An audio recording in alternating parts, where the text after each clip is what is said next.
So thank you all for being here, and it's so exciting to have so many folks fill this house when it's usually just me.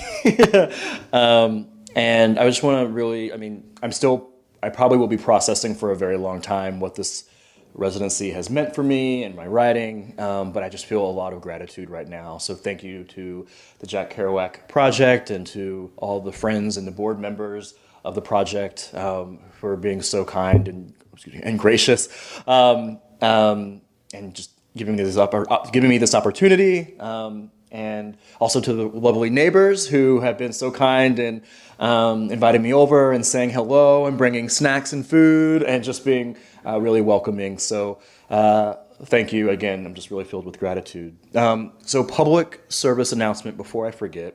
I got a poinsettia around the holidays that I cannot take with me. So if anyone likes poinsettias and wants to take it, please let me know and just take it, because I can't take it with me and I'd be sad just to throw it in the trash. But only if it interests anyone. Okay, so I am going to read several things. The project that I've been working on here in the house is a collection of linked short stories or novel and stories. So each story focuses on a different member of the same family across, it's a large family, and it's across multiple generations. So the entire book, you'll get a sort of a portrait of the family, but then each story kind of has its own, can live by itself and stand on its own, hopefully. Nothing that I wrote is short enough to be able to have been read in its entirety. So I'm going to kind of jump around a little bit and read some things that I've written here, and then also read some things that have also been published before, but will also probably be in the collection when all said and done. So let's see. All right. So I'll probably read for about like half an hour, give or take, depending on like what your faces look like halfway through. So just bear with me. And some of this is raw, so I might like stop and want to like edit things while I'm reading, but I'll refrain from that. So this first piece is about the patriarch of who will become the patriarch of the family, the grandfather or great grandfather in one case. So I'll start here. When Conrad Burton came home from the Second World War, he met and married Marie Noble. When he came home from the Korean War, he buried her. Conrad had only completed 9 months of his term in Korea when the Army gave him the message, discharged him, and sent him home to Elkton, Virginia. He stood at the funeral in his Army uniform, the voice of the pastor sounding like an automobile rumbling in circles in Conrad's head. He was aware of the hard January dirt beneath his feet. They'd had a hell of a time breaking the frosty surface for the coffin. He was aware of the small, white-gloved hand of his first child, 3-year-old Francine, who remained quiet, drained of all tears and shrieks for her mother long before he'd arrived home. He was aware of his brother-in-law, Sid, standing next to him, holding the baby boy Marie died pushing into the world. Marie had written to Conrad only weeks after he'd arrived in Korea to inform him that she was carrying their second child. His spirit split between glee and worry, but Marie said her brother would come to stay with her once she got farther along, so he, Conrad, didn't need to worry about a thing. They buried her on their land, as she'd requested, at the edge of woods marking the foot of Massanutten Mountain. Vapor drifted from the mourners' mouths, like smoke from rifles, and hovered in front of their faces. This, Conrad would think years later, was why he could never remember who attended his wife's funeral, why he couldn't keep track of who brought hearty food or watched Francine and the baby for a couple of hours, or who came to pray with him or to feed his chickens. They were just bodies with vapor blurring their faces. Even his daughter, that little bright rose of a girl, was a bundle of fog. His brother-in-law was a sinewy column of steam. People told him later that it was a well-attended funeral. Most everybody in Bryant Holler came. Even some white folks drifted in and out, paying their respects. Marie was so beloved, they said. which, beneath the thick muck of his grief, made Conrad laugh because Marie didn't like most people, and certainly not the ones who told him she was beloved. She'd had few close confidants outside her husband and brother. Maybe she was well-liked because she was pretty and smiled easy, whether she felt like it or not. She'd been a stage performer after all, and that made people feel as if she was fond of them, even if she held them at arm's length. She was at once warm and distant, like the sun. Maybe Marie was well-liked because Conrad was well-liked, just like his parents before him, and the people of Rockingham County came out of duty to comfort their native son. Or maybe Marie was simply well-liked because Marie was gone, and the dead have a way of sweetening the living's memories of them. But no matter what, Marie was gone. Golden brown Marie, honeysuckle Marie, cackling Marie, humming Marie, hatchet-wielding Marie dangling a slaughtered chicken from her long hand, Marie in the yellow dress the night he met her at his cousin's party in Greenwood, Marie pregnant with Francine rocking in a chair on the front porch and singing lullabies to her belly, Marie smoking a cigarette and flicking it into a dry pile of leaves to start a bonfire, Marie naked sipping lemonade on the back steps at midnight, Marie taking turns with him chopping wood until they were both breathless but not too tired to make love, Marie swirling with him on the front porch he'd built, Marie crying for being fired from the bakery in Harrisonburg because the white owner's niece needed a job, Marie selling her mother's gold brooch to help him buy a new drill press, Marie practicing with her brother the dances they performed as children, Marie brushing her thick hair and braiding it into a rope-like plait, Marie pinning a white rose in that hair for their wedding, Marie bundled under two coats and crossing the snowy yard with a rickety shed she found tossed off somewhere, Marie tucking jars of mint and lilac into corners of the outhouse, Marie drinking moonshine in the bath after her first miscarriage, whiskey after her second, Marie and her warm body consuming him in their bed, on the kitchen floor, in his workshop, Marie digging her nails into his arm and screaming as she gave birth to Francine, Marie sitting next to him in church but rolling her eyes at most of it, Marie leaving a note saying she was playing cards down the road, he could make his own dinner, Marie reading him the newspaper, Marie yawning as he taught her how to change the tire on the truck, Marie teaching him to float on his back in the Shenandoah River, Marie swinging Francine up and down, their mouths wide with delight, Marie descending into the wintry earth forever and ever. Amen. And I'll stop there with that one. Thank you.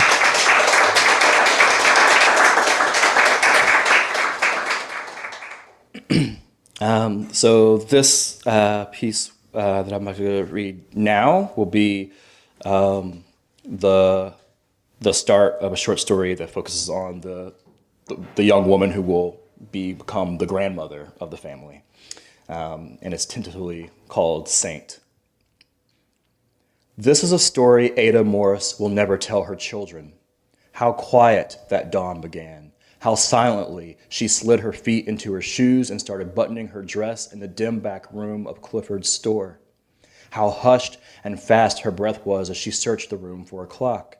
How hard Sandy Rhodes slept, naked except for the blue bedsheet tangled around his waist. How tenderly Ada paused her buttoning and leaned over to wake him, to whisper that her parents expected her home soon. How her fingertips almost brushed his shoulder before the storeroom's door banged open, slashing the room with light. 2 white policemen charged in, and one of them snatched Ada from the room while the other kicked Sandy awake. A scream clawed up Ada's throat and flung itself from her mouth.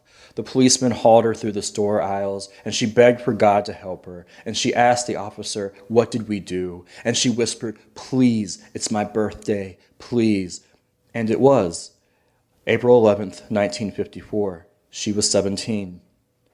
The officer pushed her through the doors of Clifford's store into the gravel parking lot for all of Bryant Holler to see.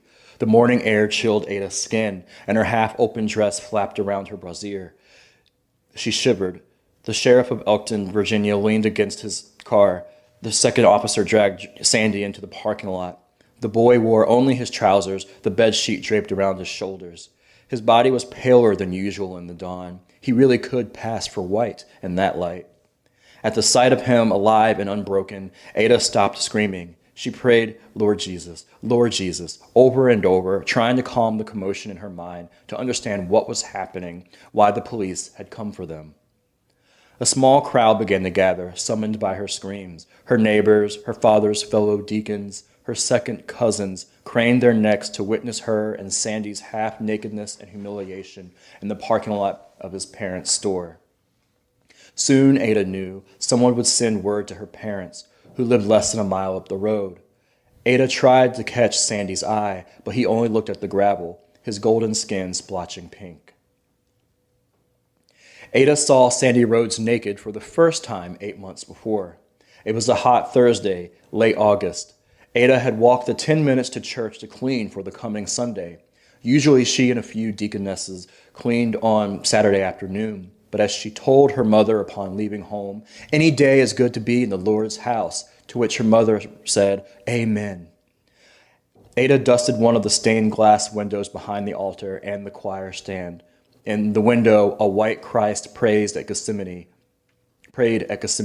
a blue cloak spilling from his shoulders to the grass beneath him. Jesus pleaded with the yellow beam of light falling from heaven into his folded hands. Ada swiped at a cobweb, and her elbow, as knobby as the end of the duster handle, punched a single blue square of glass from the window. The patch of Jesus' cloak fell outside, and sunlight shot through the square hole. Ada peeked through the glowing square in Jesus' back. She spotted the blue patch perfectly whole on the grass outside. Beyond the blue patch, a narrow strip of ground dropped steeply into the gurgling creek, and in the creek, a white boy stretched naked, the water running over his chest and stomach and legs. His body was the same tan and had the same smoothness of the creek stones. Until he raised a hand and splashed his face, Ada thought he might be dead. Her body felt cool, as if she'd sunk into the creek next to him. She realized it was not a white boy, but that light-skinned Sandy Rhodes, whose parents owned the store. Lord have mercy, Ada said, too loudly. The boy's eyes snapped open and searched until they fell on her face, peeking through Jesus' cloak. Immediately, Ada kneeled on the red carpet of the sanctuary. It was a sign of lust, she thought, that she'd stared long enough at the naked boy to realize who it was. She prayed for forgiveness and hummed blessed quietness as loud as she could to ward off naked boys and naked thoughts. Sandy appeared at the front of the church, fumbling with his shirt buttons. Ada picked up a dried dandelion some child had dragged in the Sunday before. Sandy looked around the church and squinted at Ada as if she were a math problem he failed to understand. What kind of person hangs around a church on a Thursday morning, he asked.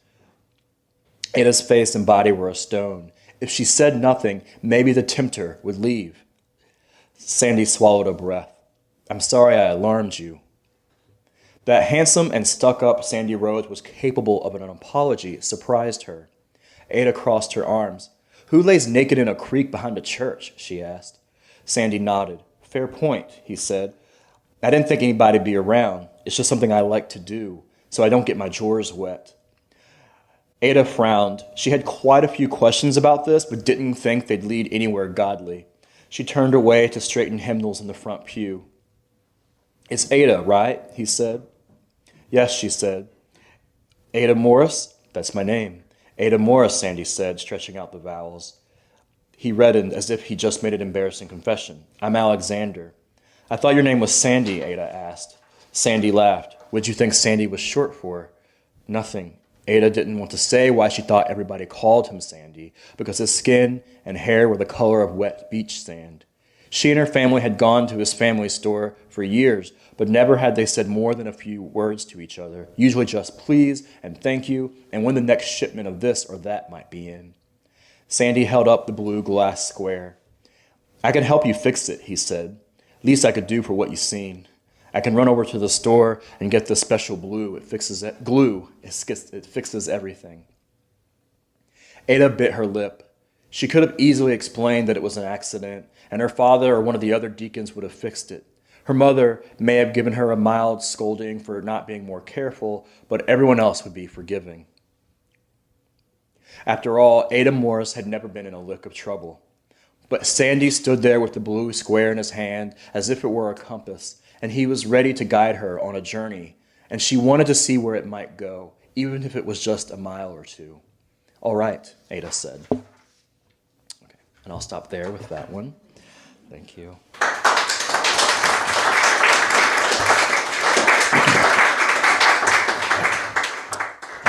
So for this next piece, I'm going to read the beginning of another short story, and it's follows the next generation, the child. And I'm still working on the title, but right now the working title is A Pretty Big Damn Domino. Just after 7 a.m., the voice on the phone asked Rad if he was Conrad James Burton, and he said yes, and the voice, female, hushed, said, "Your father has died. The memorial service is this Saturday at Luke's Episcopal in D.C., 3 o'clock. It was Wednesday. Okay, Rad said, wiping the sleep from his eyes with his knuckle. She was quiet, so he started to ask who she was, but she cut him off. I'm sorry for your loss, she said, and the phone clicked. Rad climbed out of bed and took his dog Disco for a walk. It was November in Virginia, 2 weeks away from Thanksgiving. The leaves were half gone. The trees up here on the mountain tended to turn faster than down below, but there was still splashes of gold and orange as Rad walked the winding rows and waved at his white neighbors, smiling big, reaffirming to them that he was one of the good ones. Disco sniffed under the fallen leaves, but he had finally stopped yanking at the leash when he caught sight of squirrels. Rad had gotten the dog right after he and his wife split. It was a surge of independence because Belinda hated dogs, and it was a bonding activity with his daughter, Teresa, although he really didn't need it. Teresa had been 16 at the time of the divorce, and he and Belinda didn't want a fussy custody battle, so they asked her who she wanted to spend most nights with, and Teresa chose him, as he figured she would, because he had a sense of humor and was keeping the house on Massanutten Mountain, closer to her school. So he didn't need the dog to bond with his daughter, but it felt good to ice his cake and salt Belinda's wounds. When Teresa chose him, Belinda said, "I'm sure we'll regret this." When he returned home, the dog bounded off into the house somewhere, and Rad made toast, lathered on grape jelly, and fried an egg on top of it. He ate his breakfast on the back deck overlooking his sloping yard in the autumn woods. A deer sniffed along the forest floor, and Rad imagined that one of his neighbor's cars would hit that deer soon. Perhaps it would be him or his daughter. He lost his appetite suddenly at the thought of Teresa slamming into a deer and returned to the kitchen, scraping the remains of the sandwich into the trash. And then he wondered how his father had died. He couldn't have been that old. Rad's mother, Ada, was only 59, and though she had told him very little about his father, he knew that they were about the same age. Upstairs, the quick patter of feet raced to the bathroom, followed by retching, and Disco scampered downstairs with pleading eyes, and Rad said, "I know, she's up." Teresa padded downstairs, dressed in gray sweatpants and a gray sweatshirt, and her usually luminous brown skin had also faded to gray. Rad smiled, gently. "Hey, T-Bird." Teresa scrunched her nose. "It smells like eggs," she said. "I had a sandwich. Eggs with jelly? You know it. Gross." "How are you feeling?" Teresa rolled her eyes and looked at him as if he should know better. She opened the refrigerator and stared for a long time, then shut it, sadly. "I can make you something," Rad said. Teresa smiled weakly. "I can make my own food," she said. I'm on my own, isn't that what you said?" She crossed her arms. "Girl, you know what I meant," Rad said. "You were very clear," Teresa said. "You and Mom have made it very clear what you think of me." She started to rush from the room. "Teresa, it's fine," she faced him. "You and Mom don't have to feed the baby when it comes, and you don't have to change diapers, and you don't have to take care of it, and you certainly don't got to make me breakfast, Dad." "Teresa, what do you want from me?" "Teresa, my father died." His daughter's eyes widened and she covered her mouth with her hand. Then he realized his mistake. "No, baby," Rad said. "Grandpa Conrad is fine. I mean my biological father." Watching her recover was like watching a video in reverse. Grief to shock to sympathy to agitation again. "Oh," she said. "But you didn't even know him." "Nah," Rad said, "but still." "Okay, well, sorry." Teresa turned on her heels. "What are you doing today?" he called after her. "Work," she said. She worked at Bath and Body Works in the Valley Mall. Teresa was almost 4 months in, just starting to widen around the middle. When they found out in August she was only days away from attending the College of William and Mary on a scholarship. She'd been on the honor roll. She'd been her high school's first black prom queen, a star cheerleader, Miss Rockingham County Fair. Even through their crumbling marriage, Rad and Belinda could turn to Teresa as the one shining thing they'd done right, a testament to their good parenting, their good character. He'd never admit it, but Rad felt Teresa's light shone back on him. He'd sold houses to her parents' friends, to her friends' parents, to her teachers and coaches, to people he didn't even know that somehow knew his daughter. She'd gotten some popularity from being the kid of Rad Burton, a realtor, a businessman, but at some point a shift happened, and he became less known as his daughter, and she became less known as his daughter, and he became more known as Teresa Burton's dad. When they discovered she was pregnant, he and Belinda had said some nasty things to her, calling her another statistic, accusing her of shitting on their good name, asking if she did this to them as revenge for the divorce. Rad was trying to reel it all back now, undo some of that damage, but it seemed he could only fumble, and the spool of his relationship with his daughter kept unwinding beyond his reach. The father of her baby, a white boy that had been in Teresa's friend circle since freshman year, shipped off to the Army in September, and Rad suspected it was because the boy's parents wanted him as far away as possible from the black girl he'd knocked up, particularly with his promises to marry her. Rad wasn't a big fan of the boy. He was one of those jock types who seemed perpetually on cloud nine, as if nothing bad could happen to him. And when it did, the boy seemed shocked to learn that he was a human like everyone else. Rad mentioned this in passing to his mother once, and she said, "Sounds like you when you was a boy." Rad gulped the rest of his coffee and yelled to Teresa that he was gone, and she didn't answer. And I'll stop there. Thank you. How we doing? How we feeling? All right? Okay. All right. So for this next piece, I'm still figuring out the structure and the voice, so just I'm going to ask you to bear with me, but I've asked Jared to help me read this. Would you mind? If you want, if it doesn't, you can come up. So basically, this piece and then the final one will now ship to grandchildren of this family. And this particular story I'm still working on, but it's essentially about a guy. He's like 23. And he's going to his first or new therapy session. So Jared has kindly, and it's sort of very like voice kind of focused piece. So Jared is going to be the therapist, and I'll be Sean. So I'm here because I want to come out to my parents sometime soon, and I wanted to see a therapist because I figured you'd be able to give me some tools and resources to like approach that, and then some guidance over the deed once the deed is done, because it's probably going to be a shit show, and I'll need some help processing the emotional fallout of it all. Okay, that's something I'd be happy to help you with. This session, I'd like to learn a little about you and your family first. Is there something that's prompting you to come out now?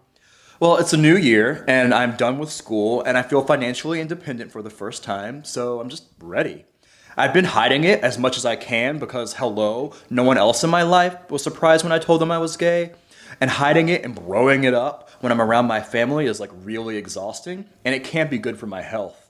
Like on New Year's Eve, I got messy drunk. And yeah, that's the time of the year where everyone gets messy, but I just woke up New Year's Day feeling like I'd fallen off a bridge head first, and my body was baking in the sun, and my insides were boiling. That's quite an image. Thanks. So I feel like maybe I'm turning to problematic behaviors to cope with being closeted to my parents. Well, don't be so hard on yourself. But it's good that you've done some reflection and considered how certain behaviors may be unhealthy or may be emotional crutches. I mean, I read a lot and watch a lot of television, and like basically all storylines are just characters grappling with coping mechanisms, so it's easy to figure out. And I don't think I'm an alcoholic or anything. And I love my booze just like the next guy. But like, I just felt like this New Year's, I went too far. Like a couple of Snapchat stories I don't remember and texting a couple of dudes I didn't need to text. And then me and my roommate Ember, got in a fight. And I'd rather nip it in the bud before I become tragic. You seem reflective enough to me that I doubt you'll end up tragic. You told me that you think coming out to your parents will be a shit show. Tell me about your parents. Why do you think that? Of course, but first, may I ask what might be an awkward question? I've heard a lot, so I doubt it's that awkward. Okay, so this may be crossing some professional line, but you are gay or queer, right? Like, your website said that you specialize in LGBTQ issues, and a friend, I won't say their name because that probably is crossing some kind of professional line, but they said you really helped them, but they're straight. So I don't want to assume anything about you, but I really wanted a therapist who's a person of color and LGBTQ, you know? So I don't have to explain too much about what it's like to be not white and not straight, and they'll just get it. And you're a person of color, but I don't want to assume anything else. Yes, I am. I identify as a gay man. That's not awkward at all, and I understand why you would ask. But also, just because I'm a person of color and gay doesn't mean I'll always understand everything, because every person's experience of their identity is different. No, like totally, you're right. It's just easier. Of course, I get it. So, your parents. So they divorced a few years before I was born. So I was definitely an accident. They tried to tell me I was a blessing, but my sister is 18 years older than me, and again, they were divorced. So call it what it was, an accident. It doesn't make me feel bad. They were decent parents. I think my mom is going to be the worst when I come out. Like, for example, when I was in 10th grade, some friends found out that my first name is actually Daniel, but I go by my middle name, Sean. So they called me Deshaun as a joke, and I kind of liked the joke, so I told my mom that I wanted to be called Deshaun. And homegirl was enraged. She said that it sounded too ghetto and ethnic, which is super problematic, right? Like, super self-hating and problematic. Even then, I knew that Belinda would be a handful whenever I came out to her. I see. So it seems she's a little more conservative, concerned about image. Maybe she bends to respectability politics? Yes, that's so right. Respectability politics. I knew there was a term for it. Already you're helping me. Thank you.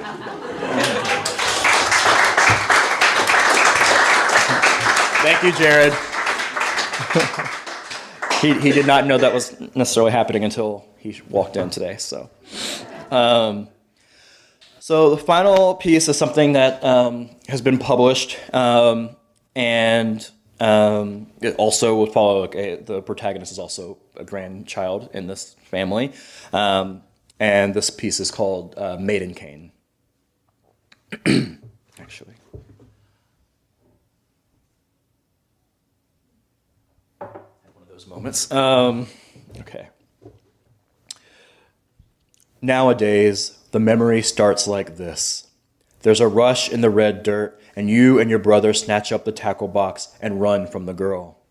She flings her fishing pole at you and yells that her daddy will just buy her another tackle box. And another, and another. The girl's echoes follow you along the riverbank. The river is green and appears desolate. No motorboats, no fishermen, no teenagers cannonballing, no herons stretching, no feral cats pawing the muck for crayfish, or frogs, or mice, which only sharpens the sounds. The orchestra of insects, the whistles of birds, the girl's fading echoes, your steady breath. Your and your brother's white t-shirts are smeared with mud, and he has a cassette tape in the back pocket of his jean shorts. You wish you could remember the songs he liked. There's only this Saturday left, and you two are only a day from losing one another. You remember the red riverbank and the sagging dock jutting into the water, and how later that afternoon, a dirty fishing hook snagged your thumb, and you imagine how the girl would have laughed because you stole it from her and the snag was deep and bloody. You remember that you both caught a fish and brought them home.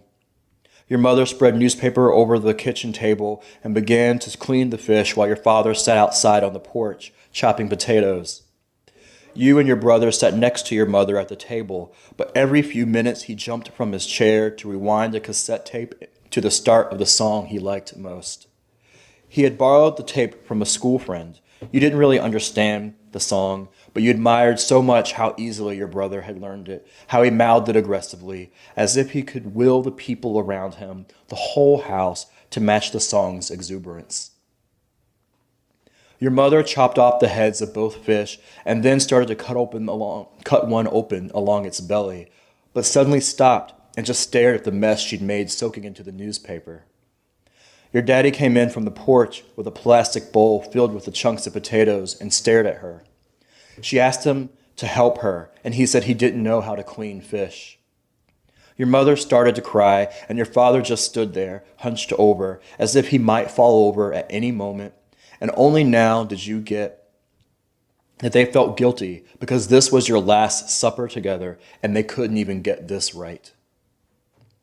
The song playing on the stereo descended into a garbled moan as the cassette player began to eat the tape, and your brother sprung from his seat, but your father was quicker.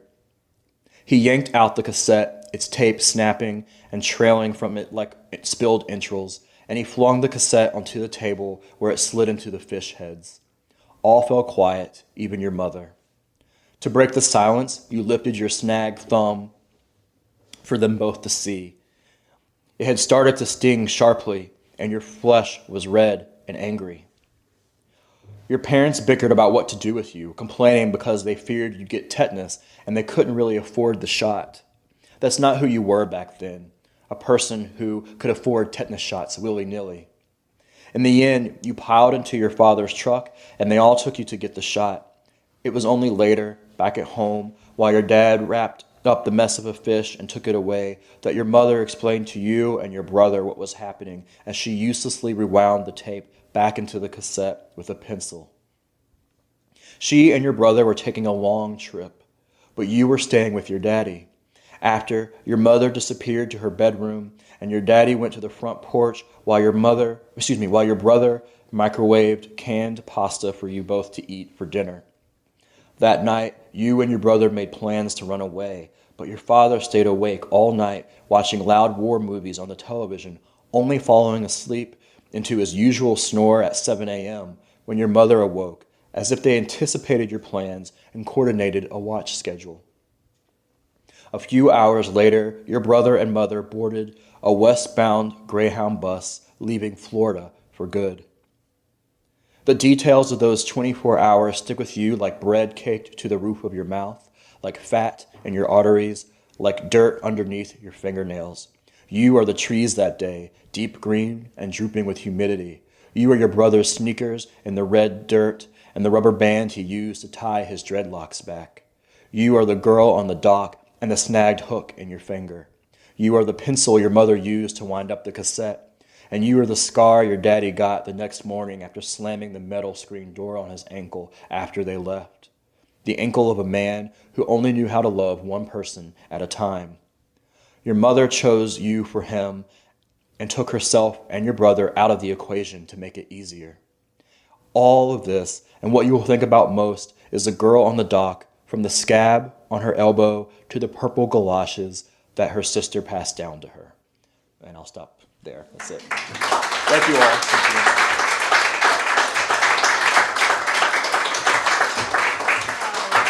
Thank you. Oh, stay? Okay. Okay.